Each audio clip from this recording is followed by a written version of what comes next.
In the 41st millennium, hope is a lie whispered to the dying. Faith is a weapon wielded by madmen. Reason has long since abandoned the galaxy to darkness and despair. Yet on the eastern fringe, one species still believes that unity, technology, and purpose can triumph over the screaming chaos of an insane universe. They call it the greater good. I am Shazla Vior-Lashi, fire warrior of the Tau Empire, and this is what it means to stand between that fragile dream and the nightmare that wants to devour it. My story begins not in blood, though blood would come soon enough. It begins in light, the artificial radiance of the training domes on Viorla, where young fire-caste warriors like myself learned to become instruments of the greater good. We moved through combat simulations with practiced precision, our pulse rifles humming with lethal energy as holographic orcs and Imperial soldiers flickered into existence before us. Every shot found its mark. Every maneuver flowed seamlessly into the next. We were fire warriors, the shield and spear of the Tau Va, and we were invincible. Or so we believed.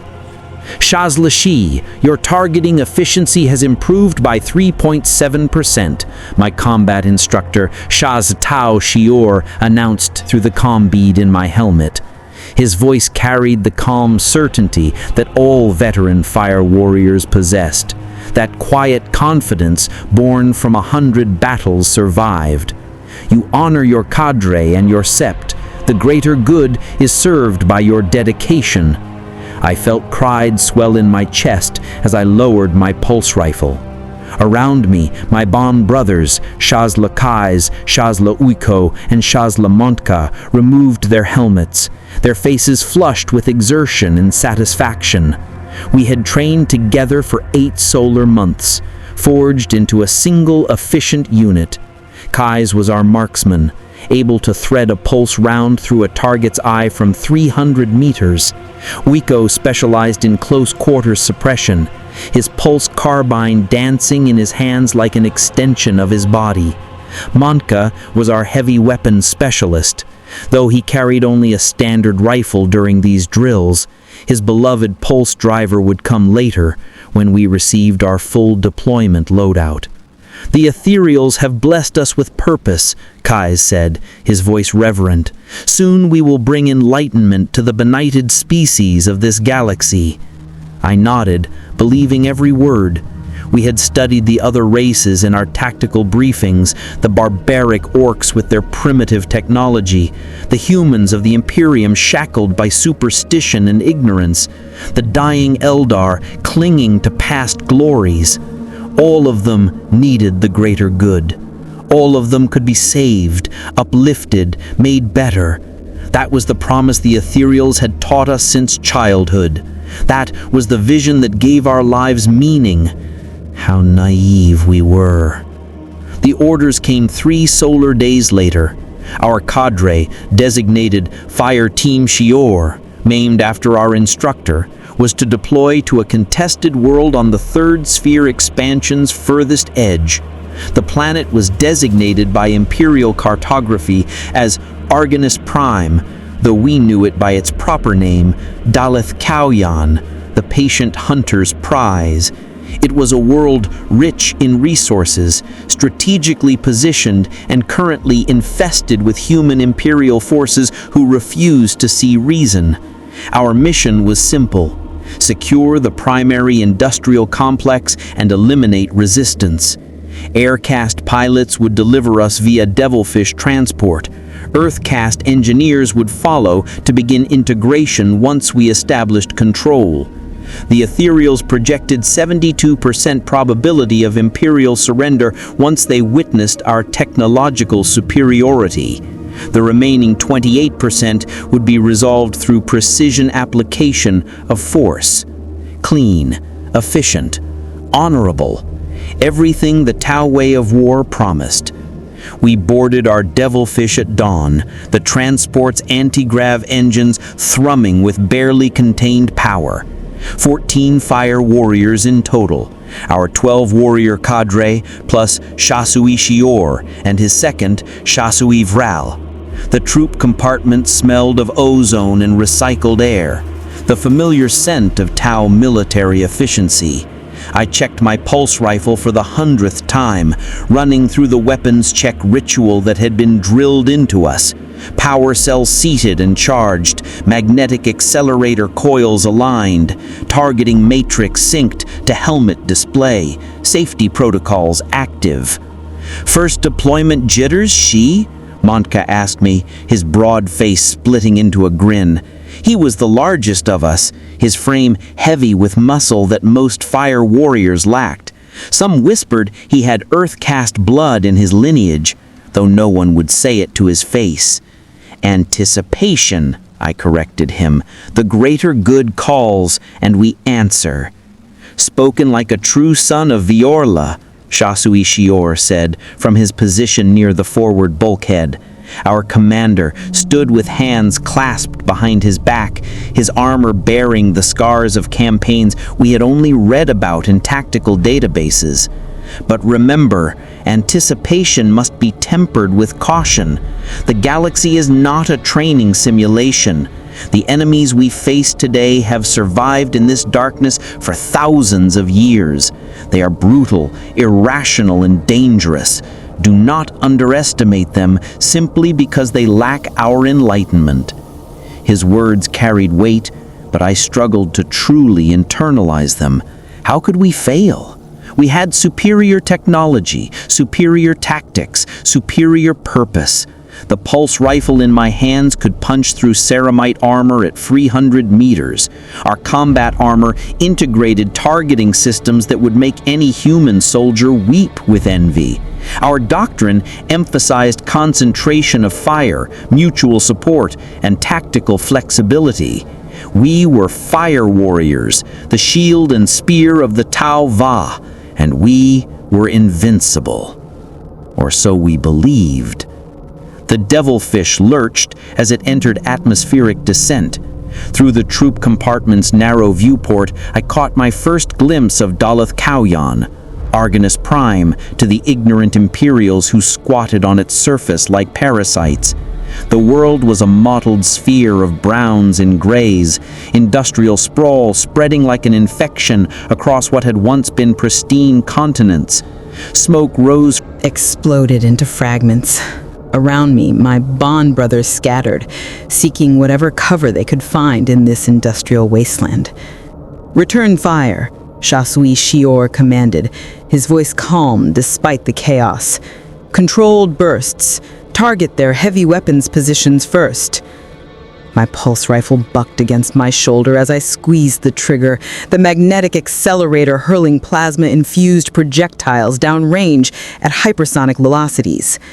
Each shot was a miniature sun, a bolt of blue-white energy that screamed across the killing field.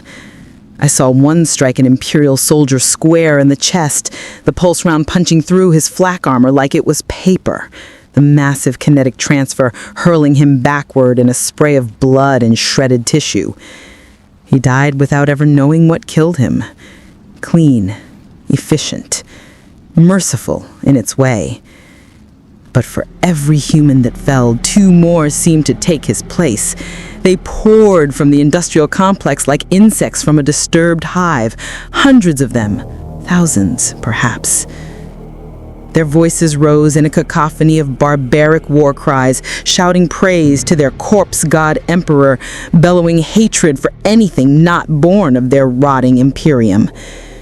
And they were not afraid. That was what struck me most in those first terrible moments of combat. These humans, these primitive, technologically inferior creatures, they should have broken and run when faced with our manifest superiority. They should have surrendered, accepted the enlightenment we offered. Instead, they charged forward with a fanaticism that defied all rational thought, accepting horrific casualties with barely a pause, their faith in their dead god armor against reason itself. "Shasla Uiko is down," Kais shouted over the comm. Took 3 lasgun hits to the torso. His armor's compromised. I risked a glance to my left and felt my blood run cold. Uiko lay sprawled behind inadequate cover, his white and red armor scorched and cracked, blue blood pooling beneath him. He was still alive, his hands clutched weakly at his pulse carbine, but his movements were sluggish, uncoordinated. Shock was setting in. This wasn't supposed to happen. Not on our first deployment. Not when we had every advantage. Monka, suppressing fire, Shasui Shior commanded. She, Kais, retrieve Uiko. Move now. I moved before thought could freeze me, muscle memory from countless training drills overriding the fear that threatened to paralyze me. Kais was beside me, both of us sprinting across open ground as Monka's pulse rifle sang its deadly song, forcing the Imperials to keep their heads down. I reached Uiko first, grabbing him under one arm while Kais took the other. He was so light. That's what I remember thinking as we dragged him back toward better cover. Fire warriors were not small. I stood just over 2 meters tall, but Uiko felt like a child in my grasp, his weight negligible compared to the terror that squeezed my chest. Stay with us, brother, I said, trying to keep my voice steady. The greater good still needs you. Stay with us. His eyes found mine through his cracked helmet visor.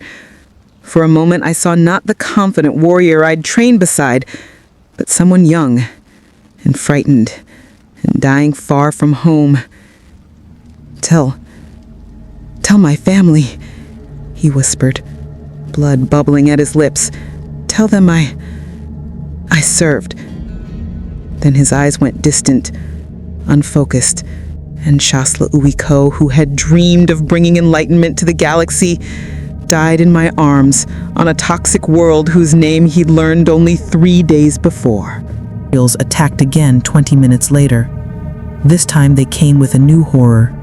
A massive vehicle that rumbled forward on tracked wheels, its hull plated in thick armor, its turret mounting a cannon that looked large enough to swallow a fire warrior whole. The Imperials called it a lemon Russ, I would learn later.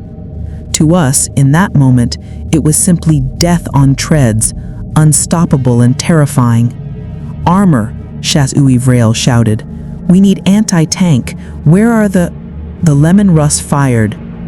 The world became noise and fire and concussion. The shells struck the warehouse's northern wall with the force of a meteor impact, and suddenly, that entire section of the building simply ceased to exist. Ferrocrete, steel beams, machinery, all of it transformed into shrapnel that scythed through the air in a deadly cloud. I heard screaming. I heard Monka shouting coordinates. I heard the high-pitched whine of pulse rifles on full automatic, their measured control abandoned for desperate, suppressing fire. Through the dust and chaos, I saw Shasui Vrail stagger backward, his left arm missing below the elbow, his helmet cracked and leaking his blood. He raised his remaining hand, still clutching a pulse pistol, and fired 3 times into the infantry following the tank. 3 Imperials fell. Then a Laskan beam caught him in the throat, and he collapsed without a sound. 2 cadre leaders, gone, in less than an hour of combat. Fusion Blaster, Shasui Shior barked, pulling a specialized weapon from his back-mounted rack. Cover me! He moved with a speed and precision that spoke of decades of combat experience, darting from cover to cover as Laskan fire chased him, each beam missing by centimeters. The Fusion Blaster, a weapon I'd only seen in training hollows, came to his shoulder, its barrel glowing with barely contained energy. He aimed, compensating for wind and movement with an ease that seemed superhuman, and fired. The fusion blast was like a miniature star given violent birth and immediate death. It crossed the distance to the lemon Russ in a heartbeat, striking the tank's frontal armor and simply ceasing to exist within the metal itself. For a fraction of a second, nothing happened.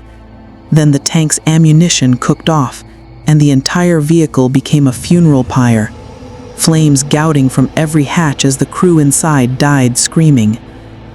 The Imperials faltered. For the first time, I saw something other than fanatical determination in their movements. I saw fear.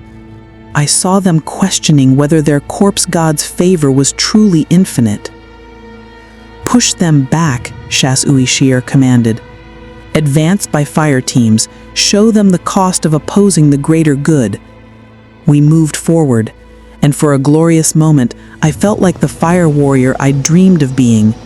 My pulse rifle sang its lethal song, each shot precisely placed, each target falling with satisfying efficiency. The Imperials broke, their lines fragmenting, soldiers turning to flee back toward their fortified complex. We were winning. The screaming started before I understood what I was seeing. They came from the east, from a section of the industrial complex we'd thought abandoned. Not Imperial soldiers, not anything I recognized from our tactical briefings. They wore armor that had once been Imperial Guard standard issue, but it had been changed, corrupted. The metal was twisted into obscene shapes, faces leering from pauldrons, symbols that hurt to look at carved into every surface. Their skin, what I could see of it, was marked with brands and mutations, some bearing extra limbs, others with flesh that rippled and moved independent of muscle and bone. And they were laughing. Not war cries, not battle shouts. Laughter, high and mad and wrong in ways I couldn't articulate. "Chaos," Shas-Uishir breathed, the word heavy with horror. "Gwela corrupted by the warp. Fall back now!" But it was too late. They were already among us. The first corrupted human, I couldn't think of them as merely enemy soldiers anymore, crashed into our lines with inhuman speed. It moved like nothing should move, joints bending in wrong directions, muscles bulging beneath skin covered with weeping sores. It carried a chainsword, the Imperial weapon perverted by warpcraft, until the blade screamed with more than just mechanical fury. Shas-Lamonka met it head-on, his pulse rifle firing point-blank into its chest. The pulse rounds punched through corrupted armor, through mutated flesh, through everything that should have killed it. The thing staggered. It bled ichor that steamed and hissed where it struck the ground. And it kept coming, that mad laughter bubbling from lips that had too many teeth, bringing the chainsword down in a vicious arc that Monka barely parried with his rifle stock. I ran to help him, firing as I moved, my shots tearing chunks from the thing's body. Beside me, Kais did the same, both of us pouring fire into a target that refused to die, that kept laughing even as its organs spilled from its ruptured torso. Monka's pulse rifle finally broke under the chainsword's assault, the weapon shattering into components. He threw himself backward, drawing his bonding knife, a ceremonial weapon, barely 15 centimeters long, never meant for actual combat. The corrupted human loomed over him, chainsword rising for a killing blow. Then Shas-Uishir was there, his fusion blaster pressed directly against the thing's skull. He fired without hesitation, and this time the corrupted soldier fell. Its head simply ceased to exist in a flash of nuclear fire. "There are more," Shas-Uishir said, his voice tight with horror. "Dozens. This wasn't in the tactical briefing. Command didn't know Chaos had a presence here. Around us, the battle descended into a nightmare. The corrupted humans fought with neither the discipline of Tau nor the crude effectiveness of standard Imperial troops. They fought like demons, with supernatural strength and speed, accepting wounds that should have been instantly fatal, attacking with a frenzy that made the earlier Imperial assault look measured by comparison. And everywhere, they laughed. Shas-Lakais went down next, dragged from his position by something that had once been human, but now bore a dozen grasping arms sprouting from its torso. I heard him screaming over the comm, heard the wet sounds of those arms tearing through his armor, and then his channel went dead with a burst of static. We were 9 now, 9 fire warriors from an original cadre of 14, holding a warehouse that was rapidly becoming our tomb, facing enemies that should not exist, that violated every principle of rational warfare we'd been taught. "Shazla Shi," my commander said, his voice cutting through my spiraling terror. "You are afraid. That is acceptable. Fear is rational when facing the irrational. But you are also a fire warrior, and we do not yield." He pressed something into my hand, a data slate, warm from his armor's core. "If I fall, you take command of what remains. You get our brothers to extraction. You survive to warn others what waits on this world. Do you understand?" "Shazui, I can't." "You will." He turned back to the warehouse entrance, where the corrupted humans were massing for another assault, their laughter rising to a crescendo that made my blood feel cold despite the heat of battle. The Chaos cultists charged, and the warehouse erupted in pulse fire once more. I fought mechanically, muscle memory taking over where conscious thought failed, my rifle bucking and numb hands as I poured fire into targets that seemed to multiply with every one that fell. The air filled with the stench of burning flesh, both human and Tau, and beneath it all that maddening laughter that seemed to come from everywhere and nowhere, from inside my own skull, from dimensions adjacent to reality itself. I killed a cultist bearing a flamer. I killed another wielding a chainsword adorned with flayed skin. I killed a third that had tentacles where its arms should be. I killed and killed and killed, and it wasn't enough, would never be enough, because for every one that fell, 2 more emerged from the industrial complex's depths. Then, through the chaos, I heard it, a sound that cut through battle fury and madness alike. The high-pitched whine of Tau engines, the thunderous roar of crisis suit weaponry, and Shazui Shiora's voice, suddenly strong with hope. "Air cost reporting. Reinforcements inbound. Crisis suits and gun drones deployed. Hold position 30 more seconds." 30 seconds. An eternity. A heartbeat. The crisis suits descended like avenging angels, their jetpacks screaming, their weapon systems unleashing hell. Plasma rifles, fusion blasters, missile pods, all of it concentrated on the corrupted humans with devastating precision. The Chaos cultists, finally facing firepower they couldn't laugh off, began to fall back, their assault breaking against Tau air superiority. We held. Barely. Bloodied and traumatized and reduced to less than 2/3 our original strength, but we held. When the extraction devilfish finally arrived, I was the one who carried Montcau's wounded form into its troop bay. I was the one who looked back at the warehouse, at the bodies of Uiko and Kais and Vral, still lying where they'd fallen, and understood, truly understood, what it meant to be a fire warrior. It meant dying far from home.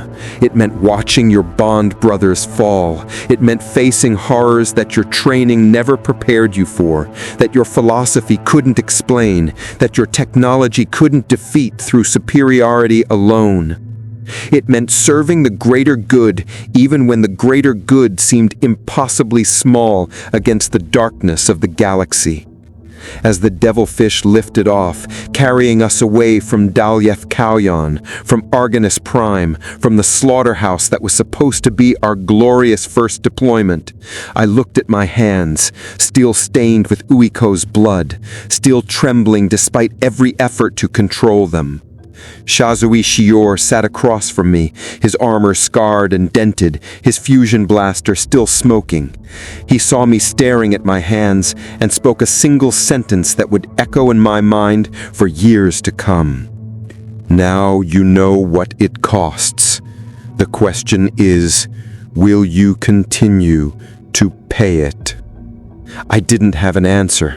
Not then. Not as we fled from a world we'd failed to save, from enemies we'd been too naive to truly understand, from the first brutal lesson of many that the 41st millennium would teach me. The greater good demanded we serve, but the galaxy, I was learning, demanded much, much more. The medical bay on our orbital station smelled of antiseptic and something else. Something organic and wrong that no amount of sterilization could fully eliminate. Chaos corruption, the Earthcast medics explained in hushed tones. It lingered even after the infected tissue was excised, a metaphysical taint that violated every principle of rational science the Tau held dear. Montka lay in a recovery pod, his massive frame looking diminished beneath the medical apparatus. His left side had been savaged by that first corrupted human's chain sword, the blade carving through armor and flesh with equal ease. The medics had saved his life, but his days as a fire warrior were over. He would be reassigned, perhaps to training cadres, perhaps to logistical support, anywhere but the front lines. He would live, but the brother I'd trained with, the warrior who joked about first deployment jitters, was gone as surely as Uiko and Kai's were gone. I sat beside his pod for 3 decicycles before Shazui Shiur found me. "You should be resting, Shaslashi," he said, though he made no move to order me away. "The medical staff cleared you for duty, but your body needs time to process what you experienced." "What I experienced," I repeated, the words tasting bitter. "We were slaughtered, Shazui, outmaneuvered, overwhelmed, and unprepared. Our tactical briefings mention nothing about chaos corruption on Argonis Prime. Command sent us into a war zone with incomplete intelligence, and half my cadre died for it." Shior was silent for a long moment. When he finally spoke, his voice carried a weight I hadn't heard before. Not anger, not disappointment, but something deeper. Weariness, perhaps. The exhaustion of a warrior who'd seen too many young fire warriors learn these lessons the hard way. "You are correct," he said simply. "Command's intelligence was flawed. The Ethereal's probability projections were wrong. The greater good does not guarantee victory, Shaslashi. It only guarantees purpose." He moved to stand beside me, both of us looking down at Montka's sedated form. "Do you know how many deployments I've survived?" I shook my head. 47. 47 campaigns across 3 decades of service. I have watched hundreds of fire warriors die. I have seen worlds burn. I have faced orcs, Imperials, Tyranids, Necrons, and yes, chaos in all its perverse manifestations. His helmet turned toward me. "And every time I ask myself the same question you are asking now, is it worth it?" What answer do you find? That the question itself is irrelevant. He gestured toward the viewport where Argonis Prime hung like a diseased eye against the void. "Look at that world. The Imperium has held it for 10,000 years. 10,000 years of suffering, of ignorance, of humans living and dying in the service of a corpse god who cannot save them. The greater good offers something better. Not perfect, not guaranteed, but better. That is why we fight. Not because victory is certain, but because the alternative is accepting that there is no hope at all." I wanted to argue. Wanted to rage against the cold logic, against the pragmatism that reduced Uiko's death to acceptable losses in service of a philosophy that breaks at the first taste of blood. But I couldn't, because beneath my anger and grief, I understood. The galaxy was a nightmare of such incomprehensible scale that the only rational response was to carve out whatever small pocket of order and purpose you could defend. The greater good was that pocket. fragile.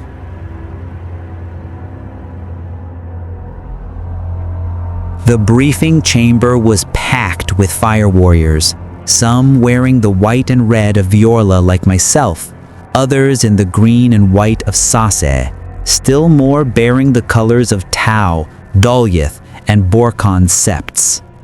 We were a patchwork force, survivors and replacements assembled from a dozen shattered cadres, formed into something resembling combat-effective units through sheer administrative necessity.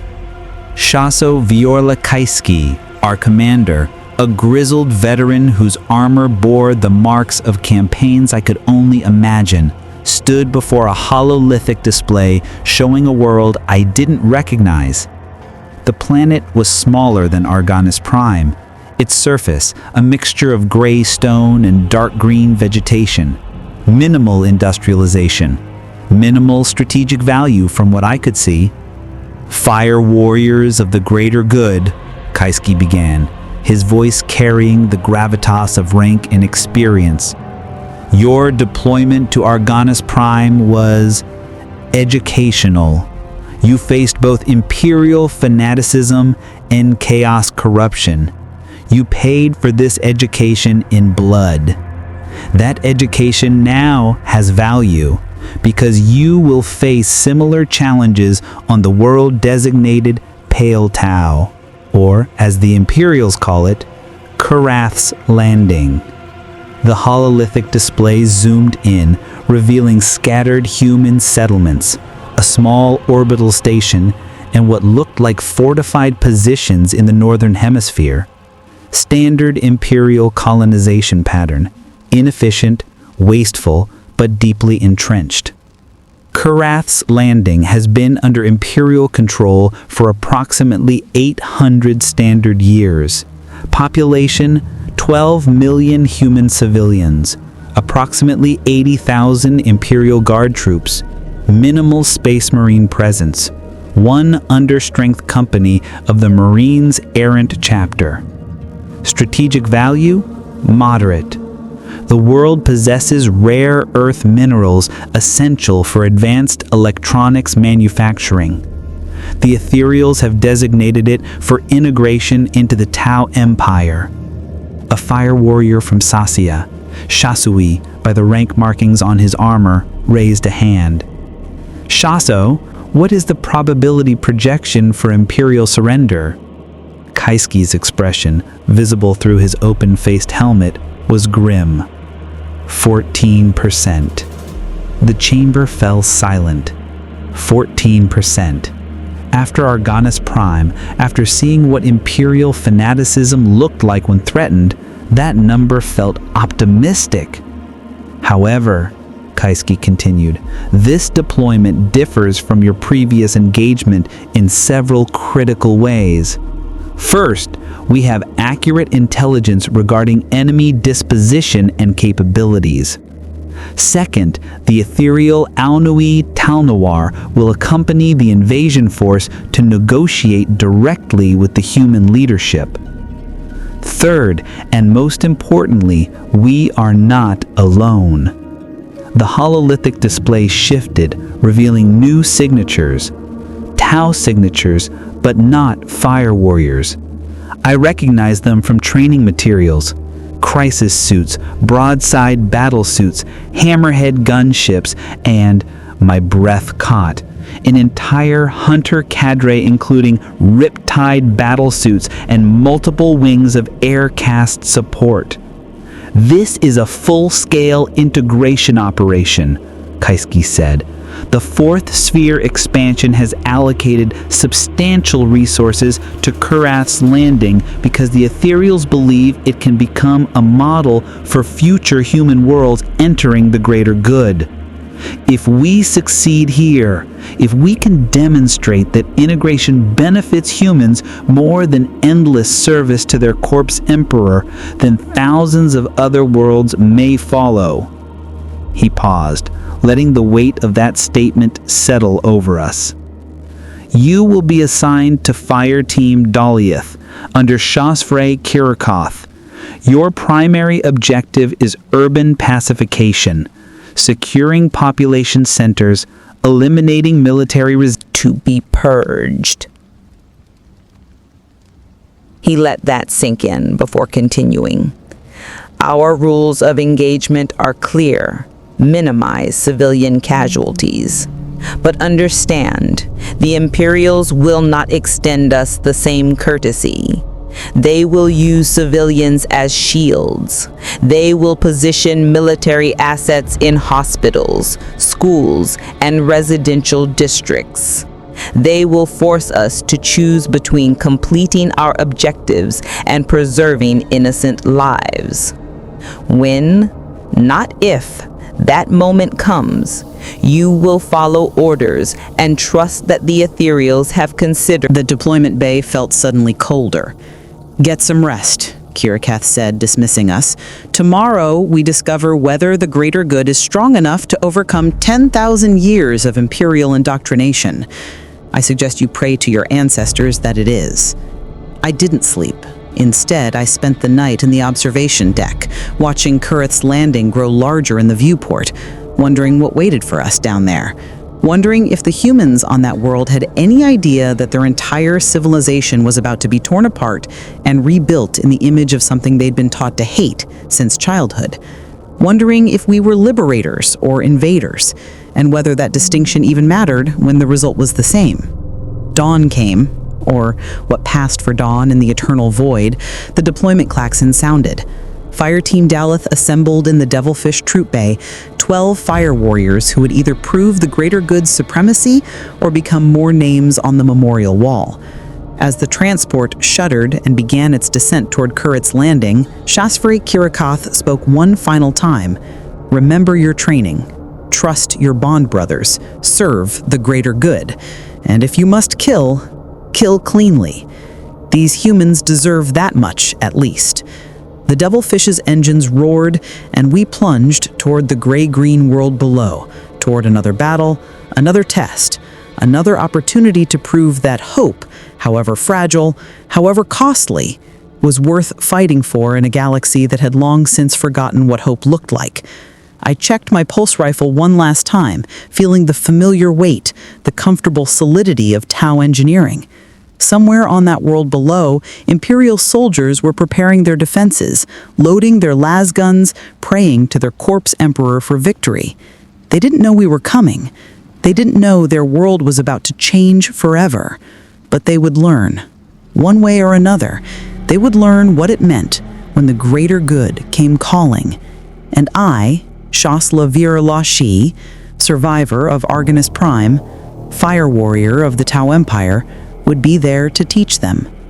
Karath's landing fought like a cornered animal. The initial landing was textbook. Our Devilfish descended through minimal anti-air fire, deposited Fireteam Daleth at the designated insertion point 3 kilometers outside the capital city of Thrones Reach, and extracted without incident. The aircast reported suppression of Imperial air assets within the first decicycle. Crisis suits secured the primary spaceport. Hammerhead gunships eliminated enemy armor columns with clinical precision. For exactly 4 hours, the operation proceeded according to the Ethereal's projections. Then, the Imperials detonated the power plant.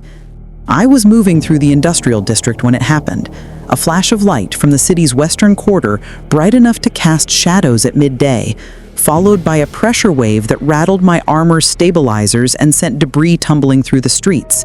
The mushroom cloud rose slow and terrible, a monument to Imperial spite, and I understood with sickening clarity what they'd done. All units, this is command. Shaso Kaisuke's voice crackled over the comm, tight with controlled fury. The Gula have destroyed their primary fusion reactor.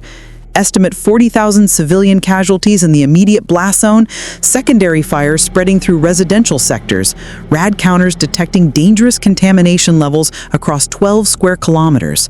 40,000. 40,000 human civilians vaporized by their own military rather than let them fall under Tau protection. The number was so vast it lost meaning, became abstract, just another tactical variable to process and file away before it to cripple you with the sheer weight of senseless death. "Fire Team Daleth, adjust to secondary objective," Shasfri Kurakath ordered, his voice remarkably steady given what we'd just witnessed. "Civilian evacuation, Sector 7 Gamma. Medical assets are overwhelmed. We move survivors to Earth-cast field hospitals. Weapons free on any ghoul or military that interferes. Move out." We moved through streets choked with smoke and fleeing civilians, humans in their crude clothing, faces streaked with ash and terror, running from the fires that consumed their city. Most ignored us, too focused on survival to register that aliens walked among them. Others stared with expressions that shifted between hope and horror, unable to reconcile the propaganda they'd been fed with the reality of Tau Fire warriors helping to clear rubble and direct them towards safety. A few attacked us anyway. The first was an Imperial Guard soldier, or what remained of one. Half his body was burned, his flak armor melted into his flesh, his lasgun clutched in hands that should no longer be able to grip anything. He stumbled from an alley, raised his weapon with shaking arms, and fired a beam that went wide by 3 meters. "Contact!" Corvry shouted, his pulse rifle tracking the target. "Hold fire," Kurakath countermanded. "He's combat ineffective and dying. Conserve ammunition." The soldier fired twice more, each shot less accurate than the last, before his legs gave out and he collapsed. He died there, in the street, still clutching his lasgun, still trying to serve his emperor as his body betrayed him. I wanted to feel nothing, wanted to dismiss him as just another fanatic who'd chosen death over reason. Instead, I felt something uncomfortably close to respect. "Move on," Kurakath ordered. "We cannot save those who do not wish to be saved." We found the civilian shelter in Sector 7 Gamma half collapsed, its reinforced structure buckling under debris. I had no answer. The question was too large, too tangled in philosophical complexity that my training had never addressed. The greater good was supposed to be simple: unity, progress, mutual benefit. But simplicity shattered when confronted with a species that valued ideological purity over survival, that would rather burn than bend. "Contact, perimeter," one of our fire warriors, Shasla Falshia Tiroz, shouted over the comm. Multiple signatures approaching, armed, Imperial Guard uniforms. They're firing on the civilians trying to leave the shelter. Kurakath's response was immediate. Rules of engagement. Neutralize hostile forces. Protect the civilians. Move. We emerged from the shelter to find exactly what Tiroz had reported. A squad of Imperial Guard soldiers, perhaps 20 strong, positioned in the ruins across from the shelter's entrance. They were firing into the crowd of civilians, trying to evacuate, cutting down men, women, and children with methodical brutality. Their leader, a sergeant by his rank insignia, was shouting something about Xeno collaborators and traitors to the Emperor. They were executing their own people for accepting our help. The rage that filled me then was cold and precise, stripped of the chaotic fury I'd felt on Argonis Prime. These weren't corrupted cultists acting under warp influence. These were ordinary Imperial soldiers in full possession of their faculties, consciously choosing to murder civilians whose only crime was wanting to live.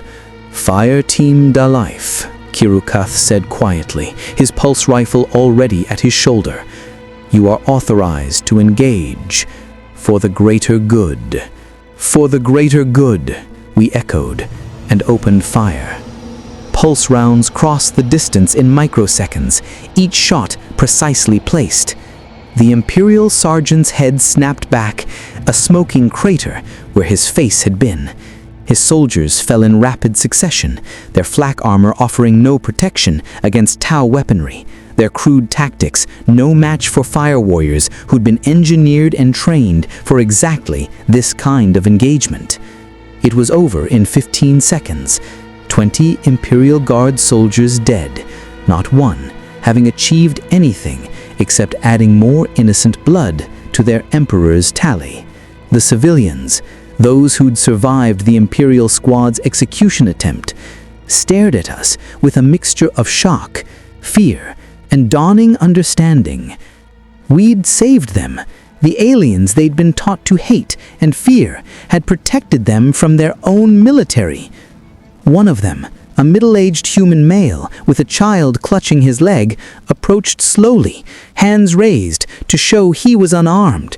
He looked at the Imperial bodies, at our pulse rifles still smoking from recent discharge, and then at the child beside him. When he spoke, his voice was barely a whisper. "Thank you." 2 words, 2 simple words that shouldn't have carried the weight they did. But they represented a crack in 10,000 years of Imperial indoctrination, a moment where propaganda collided with reality, and reality won. "The shelter is secure," Kirokath said into the command channel, "continuing evacuation operations, requesting additional medical support for civilian casualties." "Acknowledged, Dalaith," command responded. "Be advised, Ethereal on Nui Tal Navar is establishing a negotiation center in the Eastern District. We are seeing scattered instances of Imperial military units standing down. The humans are fracturing, some choosing to fight, others choosing to survive, maintain defensive posture, and continue humanitarian operations." The battle for Kurak's Landing continued for 3 more days. We spent those days in the ruins of Throne's Reach, pulling survivors from collapsed buildings, defending Earth-cast medical stations from Imperial fanatics, and watching as the human population slowly, painfully, began to understand that the greater good was not the demon their propaganda had promised. Some never accepted it. We fought running battles through the city's industrial sectors against Imperial Guard units that refused to surrender, that fought to the last soldier even when defeat was mathematically certain.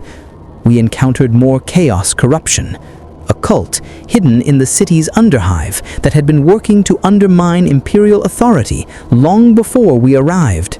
They welcomed the chaos of invasion, seeing it as an opportunity to spread their dark faith. We eliminated them with the same clinical efficiency we applied to everything else. But others, a surprising number of others, chose to live, chose to accept Tau protection when the alternative was death at the hands of their own military or slow starvation in a city whose infrastructure had been systematically destroyed by scorched earth tactics. On the 4th day, the Space Marines arrived. The Space Marines errant. We'd been briefed about them, but briefings couldn't prepare you for the reality of seeing Emperor-blessed superhuman warriors in person. They descended from orbit in drop pods that cratered the already devastated streets.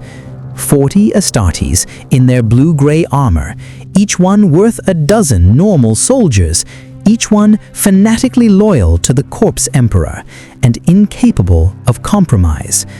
They came to kill, not to negotiate, not to evaluate, not to consider alternatives.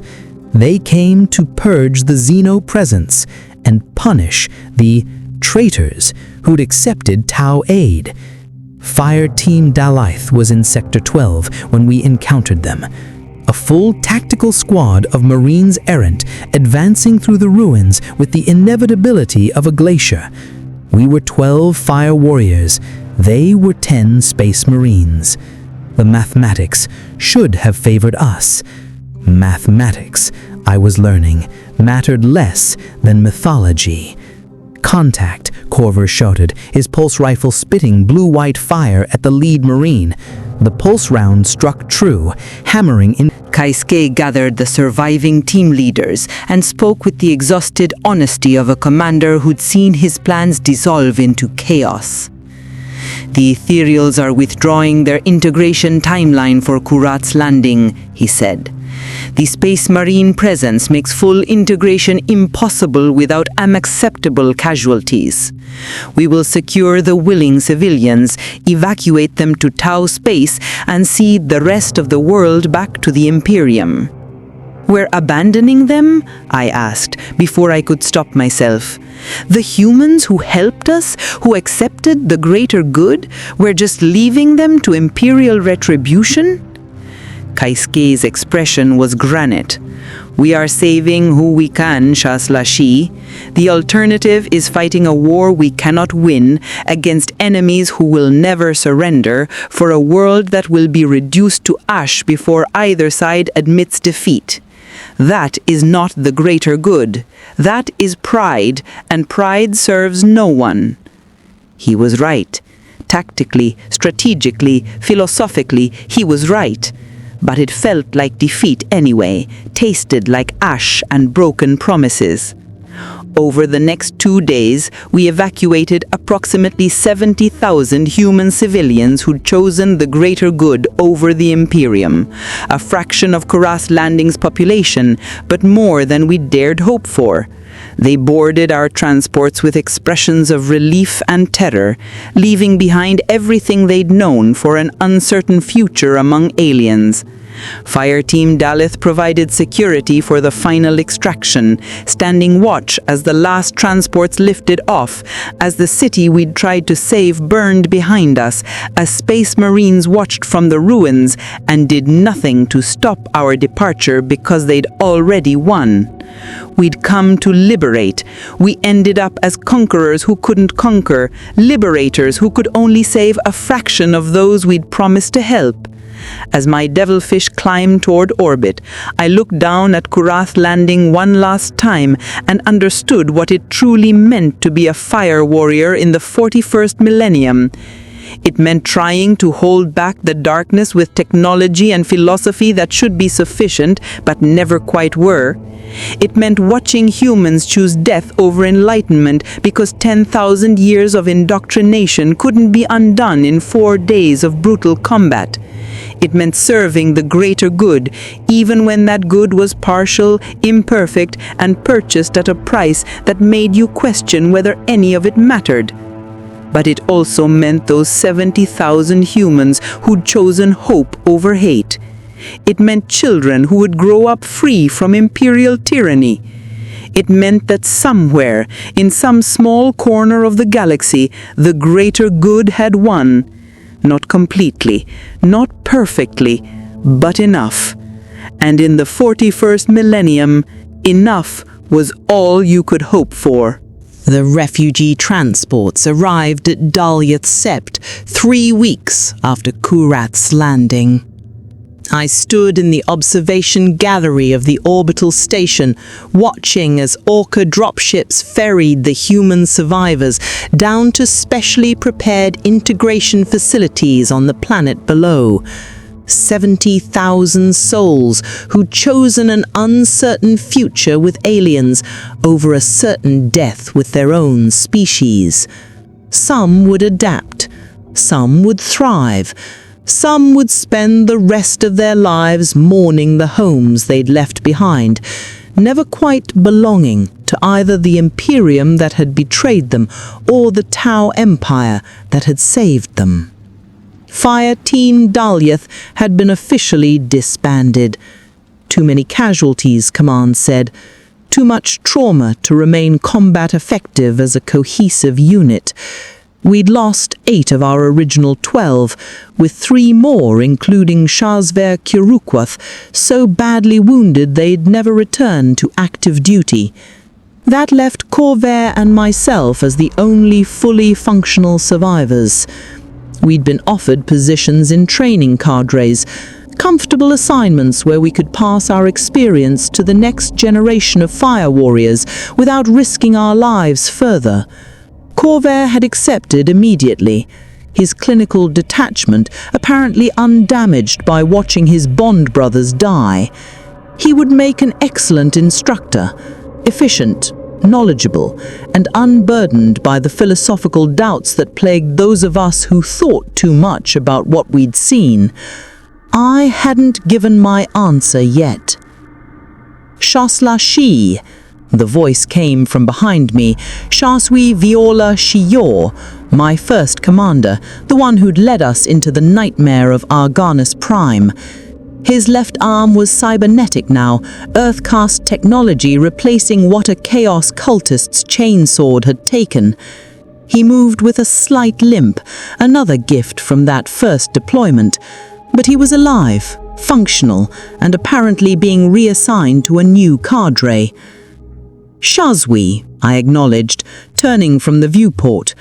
I heard you were recovering in the medical facilities on Tau. I was. Now I'm not. He moved to stand beside me, both of us watching the refugee transports with unreadable expressions. Command has offered me leadership of a new cadre, fresh fire warriors from Viola, along with a handful of veterans who've been rotated back from extended deployments. They want experienced warriors to balance the optimism of the young ones. Congratulations, Shaswi. I'm authorized to select my own team composition. He paused, and I felt his gaze shift to me. I want you as my second, Shaswi Shi, Shaswi rank, command track. You've seen enough combat. Death in the Emperor's name. She started, her Gothic hesitant but comprehensible. I wanted to see the planet, the one we're going to. I wanted to see what we chose. I gestured to the viewport. Dalith, one of our sept worlds. You'll find it very different from Imperial standards. She moved closer, keeping a careful distance, but not fleeing. That was progress, in its own way. She looked down at the blue-green world below, at the cities that glowed with efficient lighting rather than burning with industrial waste, at the carefully managed agriculture zones and preserved wilderness areas that the Imperium would have strip-mined and poisoned generations ago. Is it really better? She asked quietly. Or is it just different? Another form of control, another set of chains, but painted in prettier colors. It was a fair question, an intelligent question, the kind of question that imperial propaganda would have called heresy, but that the greater good demanded we answer honestly. It's both, I admitted. The Tau Empire has rules, expectations, social structures. You'll be expected to contribute, to learn, to integrate into our society. That's control in a sense. But you'll also have education, medical care, opportunities for advancement based on merit rather than birth. You'll have a voice in your community's direction, even if that voice is filtered through watercast diplomats and earthcast administrators. And most importantly, you'll have time to decide if this was the right choice. And if I decide it wasn't? If I want to go back? You can't, I said bluntly. The Imperium considers you a traitor. If you returned, you'd be executed, probably along with anyone who'd had contact with you, just to be thorough. That's the reality of the choice you made at Karath's Landing. There's no going back, only going forward. She was silent for a long time, processing this with the kind of careful thought that suggested she'd survive and maybe even thrive in her new life. Finally, she spoke again. The soldier who pulled me from the shelter, blue and white armor, young voice. Was that you? No, I said, feeling the familiar ache of loss. That was Shasla Falshia Tiros. He died 3 days later, killed by one of your space marines while defending another group of civilians. Her face crumpled with grief for a warrior she'd never known, grief for an alien who'd saved her life and paid for that kindness with his own. It was the most human thing I'd seen since leaving Kurith's Landing. Not the hate, not the fear, but the simple acknowledgement that lives had value and losses mattered regardless of species. "I'm sorry," she whispered. "So am I," I replied. "But his death meant something. Your survival means something. That's what the greater good is, the belief that we can make these losses matter by building something better from the ruins. It's not perfect. It's not even guaranteed, but it's the only thing worth fighting for in a galaxy that's forgotten what hope looks like." She nodded slowly, still looking down at Dal'yith, her new home, at the future she'd chosen over the past. After a moment, she spoke again. "Thank you. For everything. For the rescue, for the honesty, for giving us a choice at all."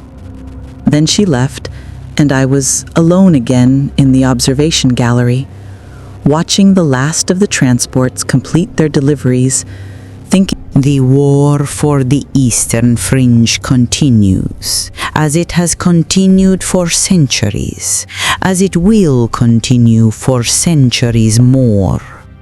The Tau Empire expands one cautious step at a time, offering enlightenment to those capable of accepting it, fighting those too indoctrinated to see alternatives, and learning, always learning, the harsh lessons that the 41st millennium teaches to anyone naive enough to believe hope has a place in the darkness.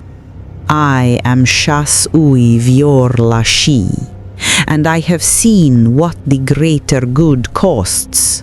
I have held dying bond brothers in my arms.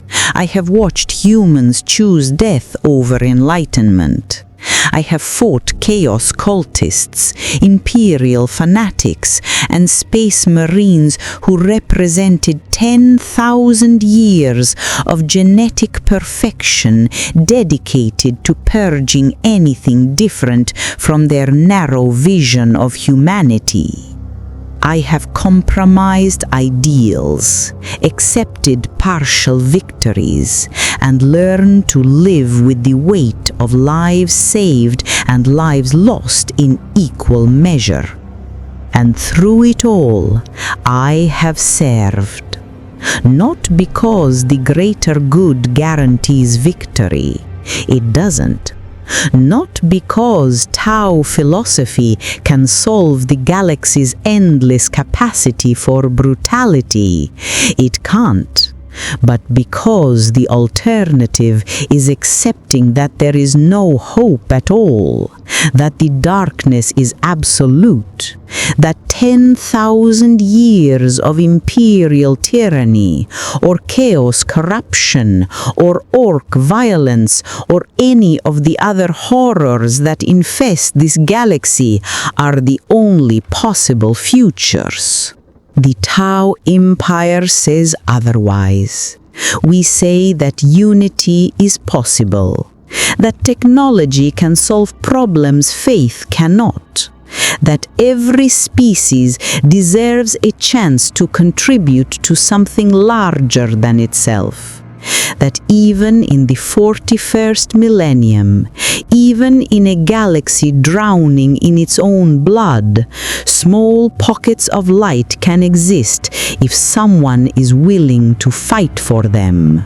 We are that someone. The fire warriors, the air caste, the earth caste, the water caste, all of us serving the greater good, not because it's easy or certain or glorious, but because it's necessary. That is what it's like to be a fire warrior in Warhammer 40,000. It's standing on the edge of darkness with a pulse rifle in your hands and the knowledge that you'll probably die far from home, your name forgotten, your victories partial, your sacrifices incomplete. It's serving anyway, fighting anyway, believing anyway, even when belief feels like foolishness. Because the galaxy needs fools who believe in impossible things. It needs warriors who'll bleed for strangers. It needs that small, fragile, ridiculous spark of hope that says things can be better even when all evidence suggests otherwise. The greater good is that spark. And I am its guardian, its servant, its imperfect instrument. Until my last breath, until my last pulse round, until the darkness finally claims me as it has claimed so many before. For the greater good, always.